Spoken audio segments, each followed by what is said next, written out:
You know the old saying, you can't judge a book by its cover? It makes sense and is completely true, but it is the cover that gives you a hint about the story. You may not be able to say how good the series is based on just the cover, but you most definitely can get an idea about its tone and vibe. For example, the more darker colors and the thick outlines in Berserk's volume covers tell the viewers that this story is gritty and mature. On the other hand, the bright and vibrant colors in Nichijou's cover give more charming and happy vibes. While this is about the literal cover of the story, there is also a rather underrated aspect of anime and manga. This aspect is not the story's cover but fulfills the same purpose, if not more. Character designs, which means the basic creation of a character's personality, behavior, aesthetic, and overall visual appearance. Character designs are also a way of storytelling. This means that every minute detail, such as shapes and color palettes, is chosen for a specific reason. All of them tell their own story. Many series do very impressive things with this aspect, like how Oda and Araki have created a unique identity about One Piece and JoJo just by the beautiful use of character designs. You see a One Piece or JoJo character and you immediately recognize them. However, in terms of creating a very understandable and comprehensive outlook, Kohei Horikoshi's My Hero Academia is a definite standout. Everything from style to substance has been perfected to the T. So in this video, because I'm obsessed, let's discuss how Horikoshi has used character designs in MHA, going from the overall visual art style to the use of shapes and colors, and ending with analyzing one specific character's design and how their design tells their own story. Let's begin.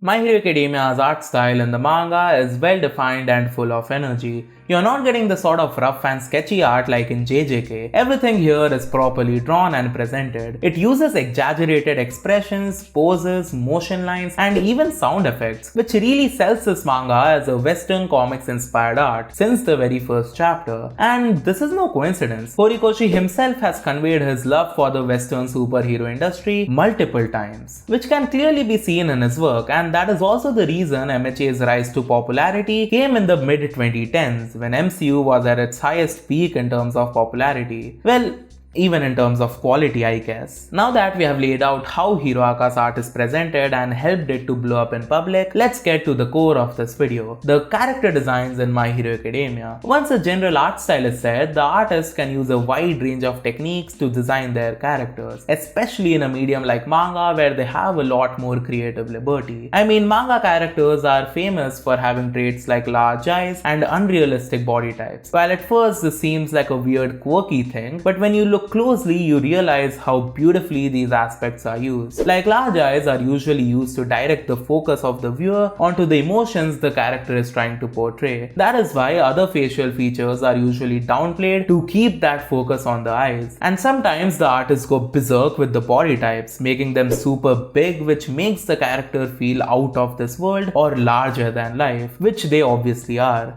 Not only this, but basic factors like the shape of a character's body can also convey various personalities and emotions. Squares and rigidity can portray a character as more serious or disciplined. Characters like Ida, Cementos, and Sir Night-Eye all have rigid shapes such as straight lines and boxy features. The use of rigid shapes can also help to make the characters look stronger and more intimidating. Like when Kirishima uses his quirk, he gets a lot of straight lines and boxes. Spikiness and triangles can be used to portray elements like strength, speed, and sometimes danger. Bakugo is mostly a mix of rigidity and triangles, which perfectly sits with his personality, aggressive, strong, and intimidating. On the other hand, Kaminari's design also has a lot of triangles, but here it is used to showcase his electric and speed quirk. Circles and roundness are associated with calmer and softer personalities. Characters with round shapes can be perceived as friendly and gentle. Like Uraraka is mostly made of all circles, and her thing is all about finding happiness in seeing other people happy. Deku has a lot of circles from his hair to his face, and he too is a very friendly guy. Roundness can also be used to convey youthfulness and innocence, and that is why Eri's design is also made of circles. Obviously, these shapes can also be used more dynamically by using them in combinations. Like Mina's design is mostly rounded, but ends with spikes, which shows her calm but at the same time energetic personality. personality. I want to quickly talk about All Might's design as I think he perfectly encapsulates everything about shapes and character designs. Firstly, we have his big form where he looks like a jagged, muscular, tall figure with larger than life features such as huge limbs and a prominent jawline. This design really delves into the world's #1 hero personality. Just from a glance, it's clear how strong and imposing he is. And that is why this design uses a lot of rigid boxy features and straight lines. But its total opposite is his small form, where he's weak and fragile. His design got way thinner, and this form represents the side effects of being the world's symbol of peace. The fact that he's no longer the All Might we knew of. He has a lot of triangles showing that there is danger. There are these light, flaky lines. He's fragile and he's drawn in a very unbalanced way. There is no sort of stability or rigidity to be found in his design. Everything is pretty all over the place. And also, I love how he still wears his same hero costume, showcasing how he's just a shell of his former self. He's the same character that we have been following for so long, however, drawing him with different shapes gives off completely different vibes. But something just as important as shapes to portray the emotions and personalities of a character is colors, especially in a series like My Hero Academia, where colors are the primary focus on every hero costume and character's hair. Obviously, color is a huge spectrum and the same color can convey different emotions with slight changes in shade. Like white is often associated with purity or dignity, characters like Eri and Wash. But at the same time, white can also represent the feeling of emptiness in characters like Shigaraki and Dabi. But I think as a baseline, color is an awesome factor in judging a character's personality. So now let's look at specific colors and how Horikoshi used them in Hero Aka. Starting with blue. Blue can be seen as peaceful, calm and trusting. Characters who use blue in their designs like Pest Genus are often very calm and observative, while darker shades of blue can be perceived as mysterious or sad and depressing, making it a top choice for characters like Dabi and Shoto. Red on the other hand is always associated with passion, courage, energy, determination and strength. Characters like Kirishima. While its darker shades are mostly negative, you might think of danger or alarming. Characters like Stain, Shigaraki or Endeavor. Green is portrayed as growth, nature and balance. It is mostly used in calm, peaceful and forgiving characters like Deku, and its darker shades can represent a hint of greed, envy and manipulation like, Redestro. Purple is associated with mystery, authority and royalty. Characters with purple can be elegant and powerful like Lady Nagant. Purple is also used to portray luxury and privilege in characters like Mount Lady. Its darker shades are often used to portray mystery or magic, characters like Dabi, Shirakumo and Shinzo. Yellow is almost always used positively. Characters with yellow in their design tend to be happy, cheerful, energetic and optimistic, like Kaminari and Mirio. But yellow can also be used in characters who are more fragile or weak, like Aoyama. Pink is used to convey femininity, romance and sweetness. Characters with pink in their designs can be perceived as gentle, friendly and loving, like Uraraka and Mina.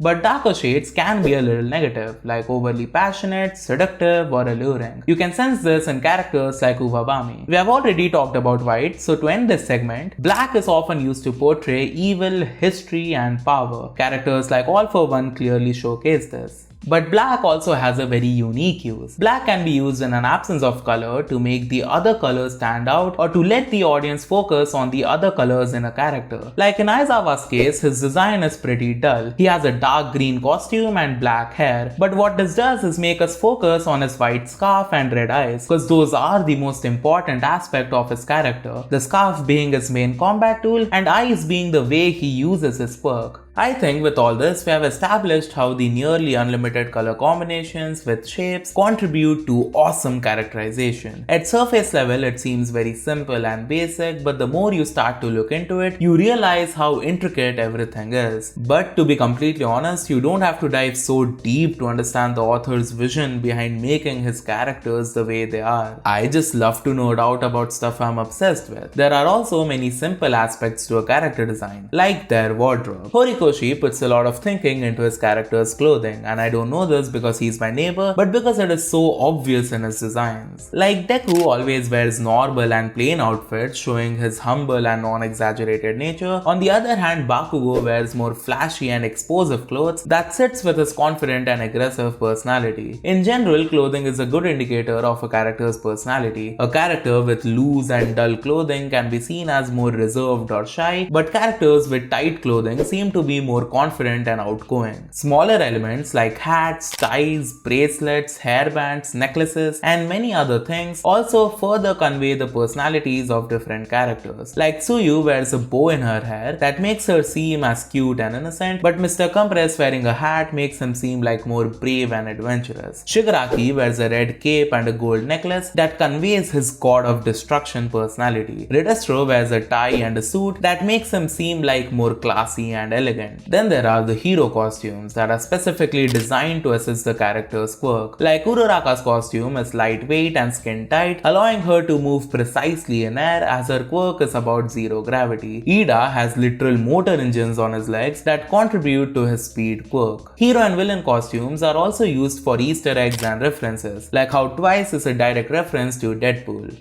And that's about it. Clothing is a very simple aspect of character design, so there's no point in going over it in too much detail. So now let's discuss the main boy's design. Deku's character design is always a direct representation of where he currently is in his life. His first costume has bright colors, showing his more optimistic look on the society. He has a big smile painted on his mask that is again a personality trait, but also shows how influenced he is by All Might. The same goes for his bunny ears too. This costume is how he envisioned he would look and behave like a hero. It's bright, it's charming, it's a clear influence of his idol. This costume quite literally is his dream and passion. Except for the costume, you can also see how he has no scars or wounds on him, and also how skinny he currently is, which shows that he is still amateur. Then we go to his second costume, which has gotten a little darker but still looks very hopeful. The image of All Might is almost entirely gone, as this is where Deku starts finding who he really is, rather than always being an All Might shadow. He has clearly gained more muscles and some scars on his arms, conveying that now he is actively battling against villains alongside other heroes. Then we constantly see a few minor changes in his costume, like when he learned his shoot style and Air Force. So we can directly skip to where he currently is in the anime, where the entire hero society has come crashing down and the world is just a horrible place to live in. And Deku, being in the epicenter of all this, has gone through his fair share of traumatic experiences, which leads him to leave UA and act more like a rogue vigilante than a hero. And as usual, his costume properly conveys his mental state. Now his costume is all torn, dirty and ragged. He's worn out and it shows. The bunny ears are back, but now they are nothing like before. They are deflated and dirty, which in a sense is a symbolic way to show us how the times have changed. Now he also wears Gran Torino's cape, which too is completely torn apart. Deku received this cape from him in assumably his last moments. He got this as the old man says how death too can be a way of salvation. This is nothing like a hopeful kid receiving his dream costume from his mother, but a battle-hardened war veteran receiving a parting present from his old mentor. This is not a wannabe All Might aspiring to be a hero kid. This is a hero who has seen the dark side of, well,